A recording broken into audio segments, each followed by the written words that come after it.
class 11. So today I will start my lecture from the chapter journal, and this lecture is second lecture. In this lecture I will explain some transactions of this chapter.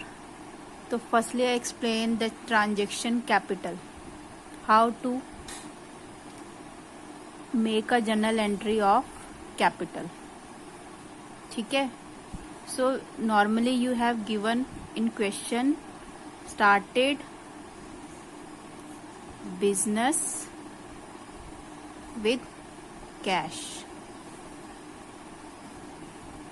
₹1 lakh. ठीक है. तो आपको इसकी journal entry कैसे करनी है?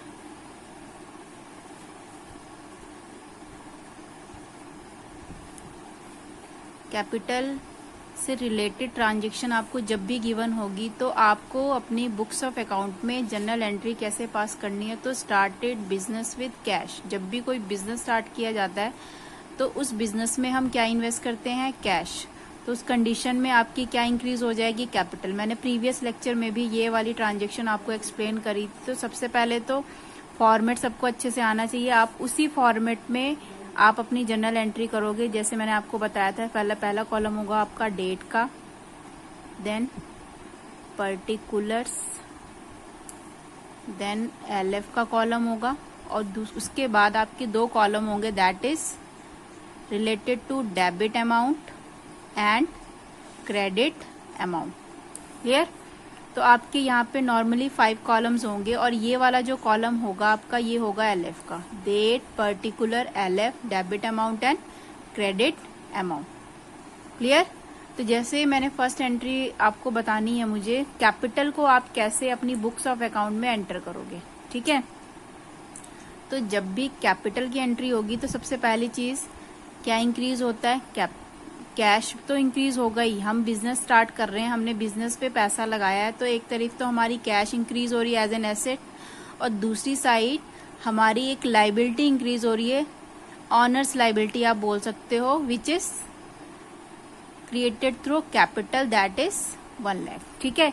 तो यहाँ पे कोई डेट मेंशन तो है नहीं, तो मैं यहाँ पे सीरियल नंबर, अगर यहाँ आपको किसी भी ट्रांजेक्शन में डेट मेंशन होगी तो आप डेट के कॉलम के नीचे आप उस डेट को मेंशन करोगे. देन पर्टिकुलर्स के नीचे वो जर्नल एंट्री आपको जर्नलाइज करनी है. ठीक है. तो यहाँ पे आपको क्या करना है? Cash account debit to capital account with कितनी अमाउंट है यहाँ पे? 1 लाख. ठीक है.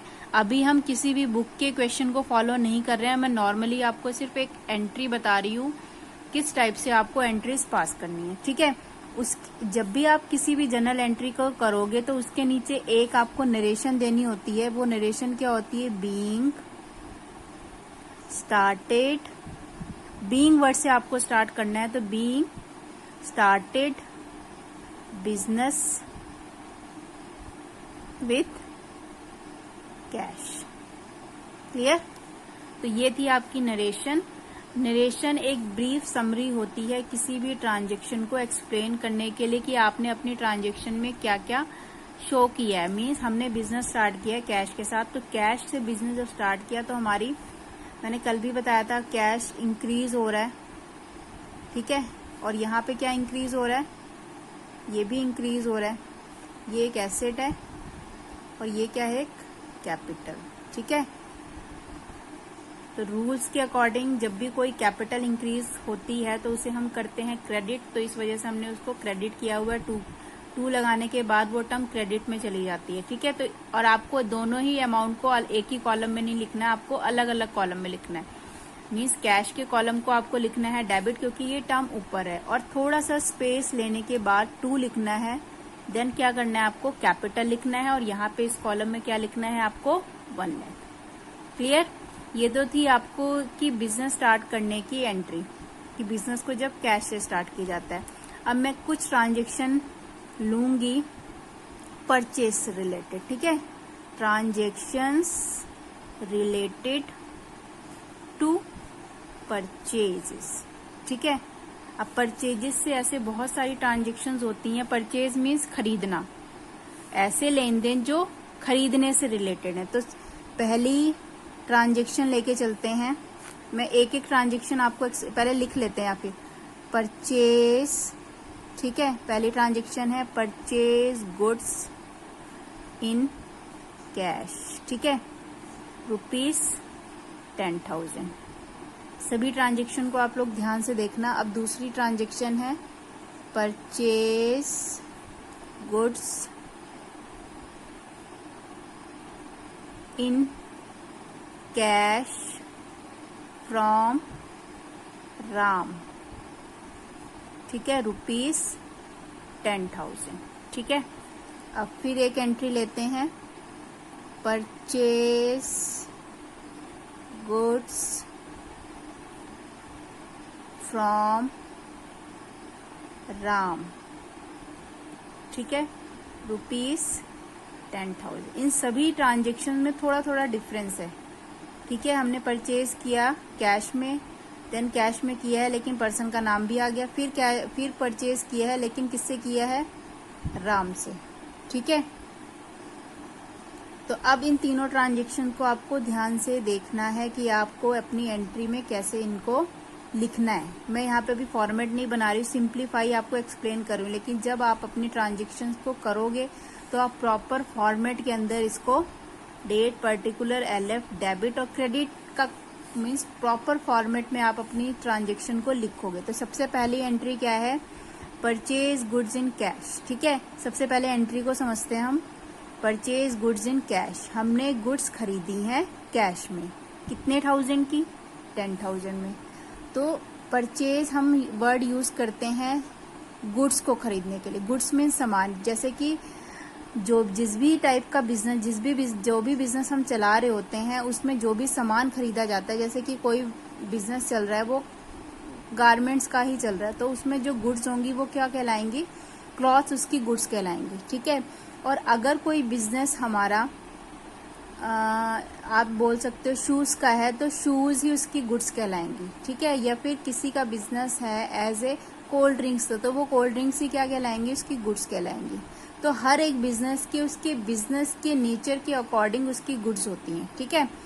तो जैसे for example for purchase goods in cash, हमने गुड्स खरीदी है कैश में, तो आपको क्योंकि रूल्स के अकॉर्डिंग अगर चलें तो गुड्स हैं जो हमारी कैश में खरीदी है, हमारे पास से क्या जा रहा है, कैश जा रहा है। अब जब गुड्स आ रही हैं और क्या जा रहा है, कैश, तो जो चीज आ रही है उसको कर दो डेबिट। अब गुड्स नहीं लिखना है आपको, आप गुड्स की जगह क्या वर्ड यूज करोगे, परचेज।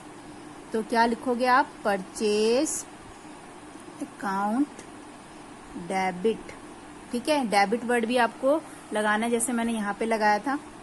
टू क्या जा रहा है, कैश, ठीक है। अब डेबिट अमाउंट आप जैसे हम बनाते हैं, यहाँ पे एक मान लो ये डेबिट का कॉलम है और ये क्रेडिट का, तो डेबिट कितने में खरीदा है, 10,000 कैश में खरीदा है, ठीक है। ऐसे आपको एंट्री करनी है। अब परचेज अकाउंट को क्यों डेबिट किया गया है, क्योंकि सामान रिसीव किया जा रहा है और क्या जा रहा है, कैश। मैंने कुछ रूल्स बताए थे आपको, अगर रूल्स याद होंगे, ठीक है। तो जैसे ये रूल्स कल मैंने आपको एक्सप्लेन करे थे, capital, liability, asset, losses, expenses और रेवेन्यू, ठीक है। तो जो यहाँ पे परचेज है वो क्या है, एक एक्सपेंस, खर्चा है ना। जब हम खरीद रहे हैं क्या है, ये खर्चा है। एक तरीके से ये नॉमिनल है। अगर मैं मॉडर्न अप्रोच के अकॉर्डिंग चलूं तो ये क्या है, एक लॉस है। और लेकिन अगर ट्रेडिशनल अप्रोच के अकॉर्डिंग चलूं तो ये कौन सा अकाउंट है, नॉमिनल अकाउंट, क्योंकि नॉमिनल अकाउंट में हम लॉसेस और रेवेन्यू को इंक्लूड करते हैं। जैसे कल बताया था मैंने आपको, एक्सपेंसेस और लॉसेस को डेबिट करते हैं और जितने भी इनकम्स और गेन्स। लेकिन यहाँ पे एक्सपेंस है, परचेज क्या है, एक खर्चा है, तो हमने उसको इस वजह से क्या किया है, डेबिट, ठीक है। और अगर इस रूल के अकॉर्डिंग चलूं मैं, तो अगर कोई एक्सपेंस इंक्रीज होगा, बढ़ रहा है ना, पेमेंट कर रहे हैं, इंक्रीज का मतलब ये है कि खर्चा हमारा बढ़ गया है, तो इस वजह से उसको क्या करना है, डेबिट। तो इस वजह से परचेज दोनों ही रूल्स के अकॉर्डिंग, परचेज नॉमिनल अकाउंट के अकॉर्डिंग एक एक्सपेंस है, इस वजह से उसको क्या किया गया है, डेबिट। और कैश ये कौन सा अकाउंट है, अब मैं अगर पहले रूल को लेके चलूं तो ये कौन सा अकाउंट है, नॉमिनल। ठीक है, नॉमिनल का रूल क्या होता है, debit all expenses and losses. तो इस वजह से हमने इस एक्सपेंस को क्या कर दिया, डेबिट। ठीक है, और ये कौन सा अकाउंट है, रियल। कौन सा अकाउंट है, रियल। तो रियल अकाउंट के अगर फॉलो किया जाए तो रियल अकाउंट का क्या रूल होता है, debit what comes in and credit what goes out. क्या जा रहा है हमारे पास से, कैश। इस वजह से हमने, क्योंकि एक एसेट से रिलेटेड टर्म्स को हम रियल अकाउंट में इंक्लूड करते हैं, तो अगर कोई कैश जा रहा होता है या फिर जो चीज जा रही होती है तो उसको हम क्या करते हैं, क्रेडिट। इस वजह से हमारी जो एंट्री हुई है वो क्या हुई है, purchase account debit, because we have to expense something, हमने कुछ खर्चा किया है। ठीक है, और किस चीज पे करा है खर्चा, कैश के थ्रू किया है, इस वजह से कैश को क्रेडिट कर दिया, because it is a asset. अब नरेशन क्या होगी, बीइंग।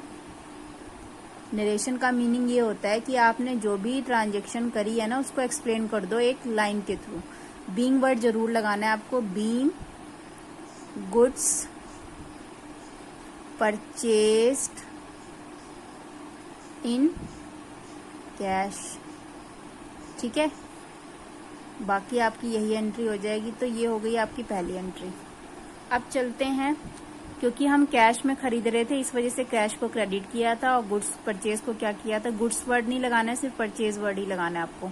ठीक है, अब चलते हैं सेकेंड एंट्री। सेकेंड एंट्री क्या है, purchase goods in cash from Ram. अब गुड्स परचेज की गई हैं, कैश में करी गई, किससे करी गई हैं, राम से।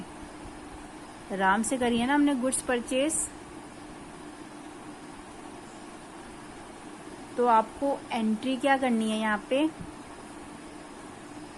आपको एंट्री करनी है। देखिए पहली चीज तो समझ लेते हैं, हमने अब यहाँ पे कैश में भी खरीदी है और साथ में जिस पर्सन से खरीदी है उसका नाम।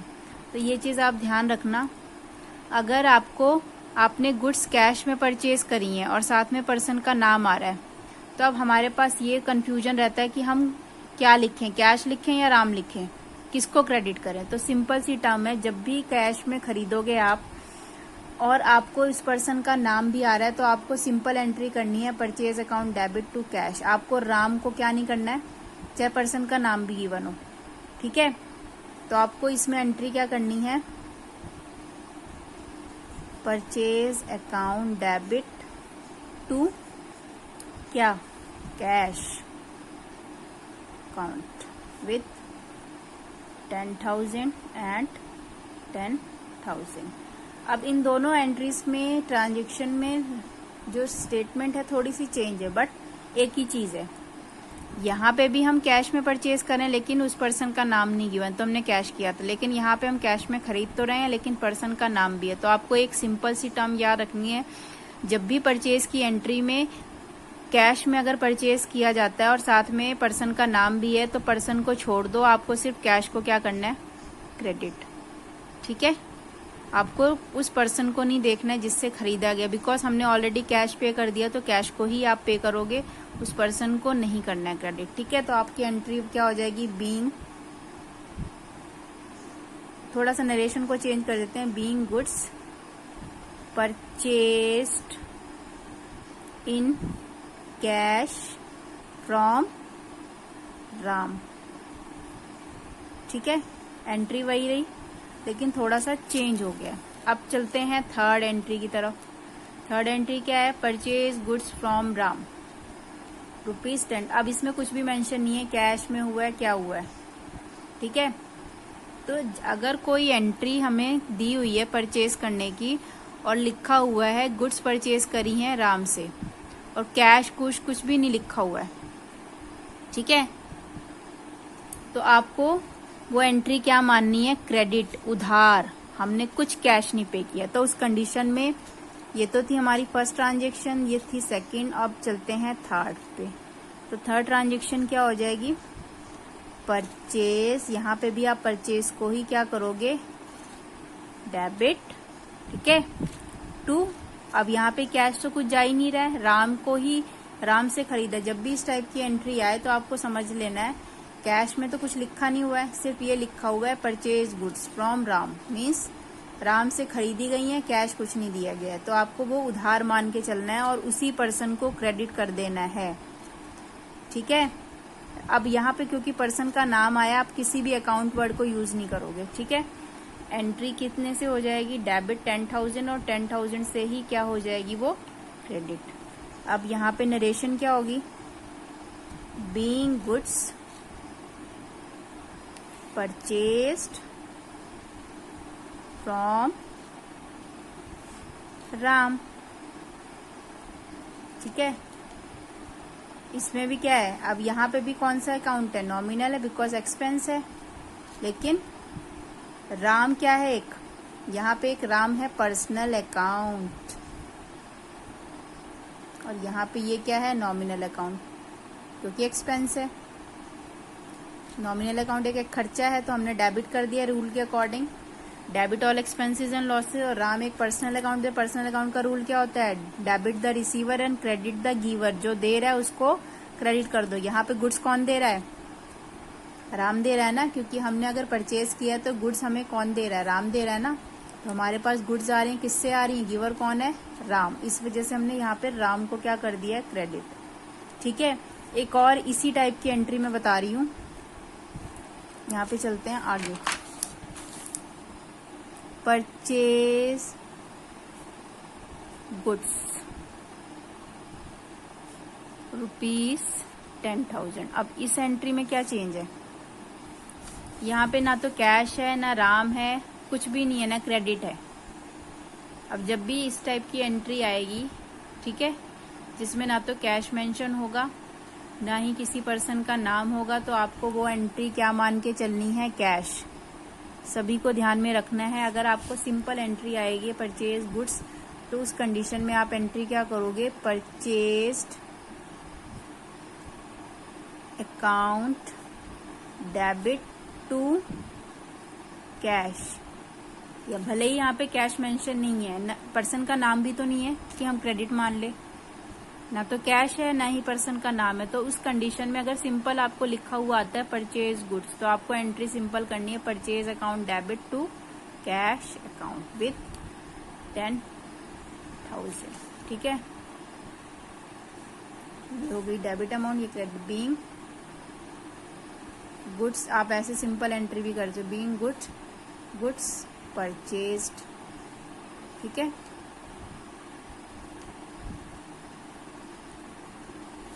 अगर एक और एंट्री बता रही हूं, परचेज गुड्स इन क्रेडिट ₹10,000। अब यहाँ पे क्या डिफरेंस है, हमने यहाँ पे गुड्स परचेज करी हैं, किस में करी हैं, क्रेडिट में। ठीक है, हमने गुड्स परचेज करी हैं, किस में करी हैं, क्रेडिट में। लेकिन ना तो कैश का मेंशन है ना पर्सन का नाम मेंशन है। क्रेडिट का मीनिंग क्या होता है, उधार, लेकिन पर्सन का नाम तो है ही नहीं, हम अब किसको क्रेडिट करें।